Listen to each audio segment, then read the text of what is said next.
All right, so we want to simplify these expressions that contain radicals.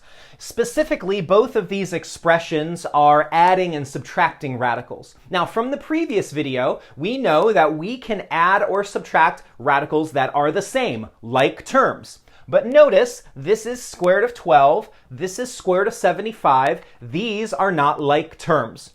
So before I give up on the problem, what I need to do first is see, can I simplify the radicals at all? So what I'm going to do here with this first problem is I'm going to practice my technique of simplifying radicals. So I notice that 12 can be written as 4 times 3. Now you might be saying, why did you pick 4, Professor Perkins? Well, the reason is when you're simplifying a radical, you always want to pick a factor that is a perfect square so that I can take a square root.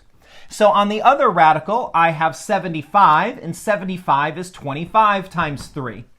So now I'm going to simplify both of these radicals. Notice right here, 4. What's the square root of 4? And you say to yourself, that's 2. So what I have here now is I've got a 6 out in front times the square root of 4 is 2. I can't do anything with the square root of 3. Minus 3. The square root of 25 is 5. So that's 3 times 5 now, times the square root of 3. And so what I have is 6 times 2 is 12 square root of 3. 3 times 5 is 15 square root of 3. And 12 minus 15, these are now like terms because they both have a square root of 3. 12 minus 15 is negative 3 square root of 3. That is the simplified expression. The second one, same sort of thing. This time we just have 3 terms. So I'm going to do the same first step. I'm going to simplify my radicals. So square root of 50 is 25 times 2. 18 is 9 times 2. And 98 is 49 times 2. Notice each time the factor that I picked was a perfect square.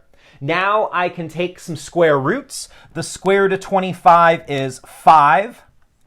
Notice when I take the square root of 25, the 5 comes outside of the square root. You have performed the operation. The 2 stays under the radical. 9, the square root of 9 is 3, square root of 2. And then square root of 49 is 7, square root of 2. So let me multiply these together, and then we'll combine our like terms. So 4 times 5 is 20. 3 square root of 2, and then 2 times 7 is 14 square root of 2. And now when I collect all these like terms, 20 plus 3 is 23. 23 minus 14 is 9 square root of 2. And that is the simplified expression.